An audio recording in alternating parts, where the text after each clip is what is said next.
Hey everybody, Mike Slifer here in the First Alert Forecast Center, and if you got the push alert on your phone telling you to tune into this, you'll know that we're talking about some rain chances, something that we haven't really seen too much of really over the last 6 weeks. So we'll have a little bit more of an in-depth look at that. We'll talk a bit more about the daylight we've been losing and where things go from here, and also a bit about foliage. So let's kick things off with just a look at the satellite and radar over the last 6 hours.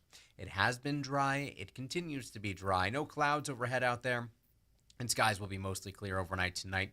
You can actually see some showers moving out of the Great Lakes region right now. That's all in association with a cold front, which will be moving in our direction and eventually bring our chance for some showers tomorrow night.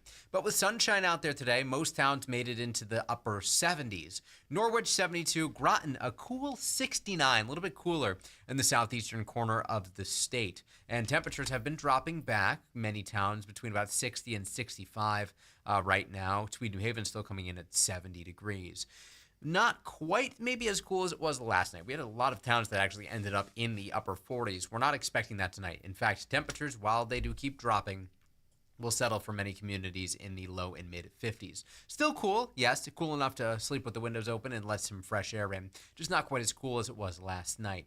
Here's our planner over the next several hours, going from, say, the mid-60s into the upper 50s and eventually the mid-50s around daybreak tomorrow. We'll take it town by town here. Temperatures in the lower 50s across the Litchfield Hills. It's the greater Hartford area where we'll be closer to, say, 55 degrees, some mid-50s popping up, and then into the quiet corner of the state, back into the lower 50s. If you'll recall, if you caught our First Alert Weather Extra last night or any of our newscasts yesterday, we were looking at some upper 40s. Not expected tonight. Shoreline towns likely back in the mid and upper 50s, but inland sections of our southern 4 counties will be in the low and mid 50s. And we could even see a couple of spots in the greater Bridgeport area bottom out near 60 degrees. Fairfield, some new data coming in showing it around 60. We'll take you live right now to our iCam view in Torrington. Great view of the moon, because the skies are clear. So clear skies expected across the state tonight. Here's our iCam view right now in Middletown. That's Route 9 at the bottom of your screen. Of course, a pretty quiet night, dry in central Connecticut. We'll take you to New Haven right now. We can see Harkness Tower all lit up, 70 degrees, winds out of the south-southwest at 6 miles an hour, and quiet conditions in the Elm City, overlooking part of the Yale campus there. And a live look at our iCam right now in Old Saybrook. Overhead, some stars, meaning, in other words, no clouds. So with the clear skies out there, winds going calm, temperatures will start to drop back. And with all of that in mind, we will see some patchy fog develop. Your first alert to a bit of fog out there tomorrow morning. Could be a little bit more widespread compared to the last few mornings. We're still not expecting any significant impacts, but there might just be some patches of reduced visibility on your drive to work tomorrow, especially if you'll be up early. So just something to keep in mind there. We are expecting more sunshine tomorrow, so that'll help to mix everything out, meaning temperatures will climb rather quickly into the mid-70s by the middle of the day tomorrow, and we'll end the day in the lower 80s inland with upper 70s along the shoreline. Maybe your plans tomorrow involve spending some time outdoors, doing a little walking, taking your pup for a nice long walk. Looks like an excellent day to do so. Humidity still fairly comfortable. We're at pleasant levels right now, but, well, those dew points will be rising as the day goes on, or pardon me, as the week goes on. Tomorrow, First Alert Futurecast showing the daylight hours are dry.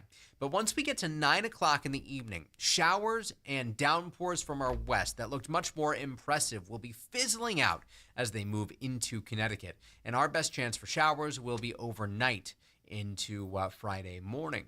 There could be a couple of downpours that pop up. For example, First Alert Futurecast showing one that tracks along the I-84 corridor here. This could be bumped south or north a little bit, but what it tells us is that at least some isolated pockets of heavier rain and thus higher totals will be possible.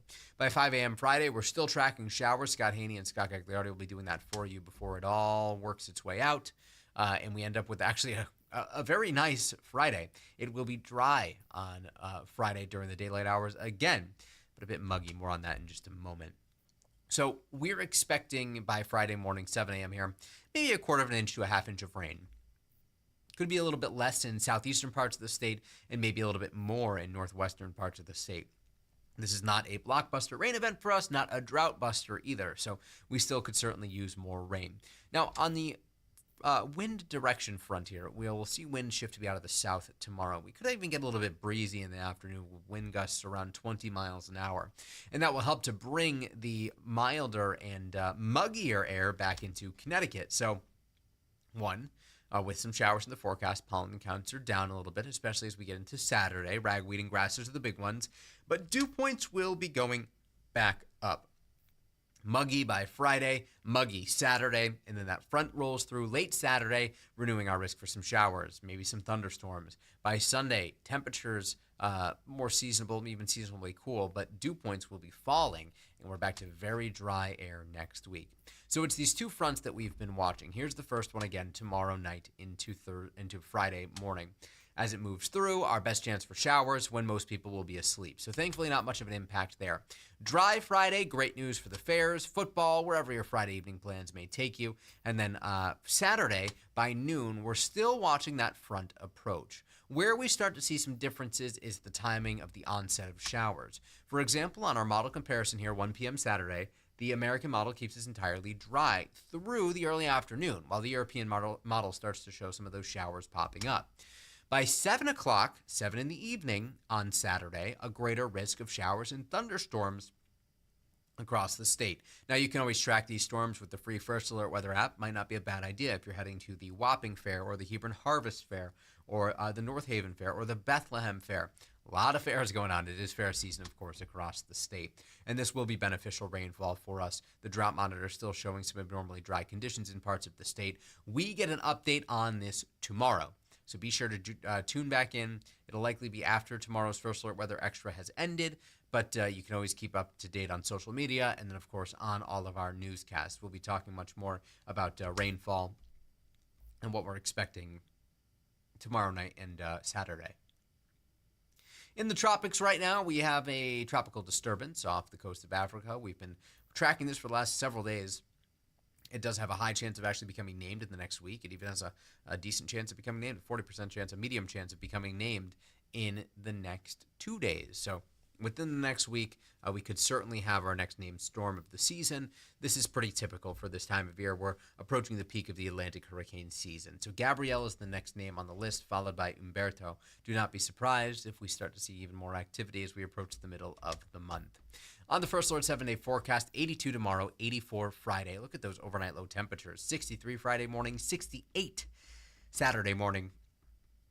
We're forecasting a high of 85 out there, and with the mugginess, it's going to feel much warmer out there too, especially as of late, we really haven't had much mugginess to deal with. So certainly some a bit reminiscent of summer, we'll say that.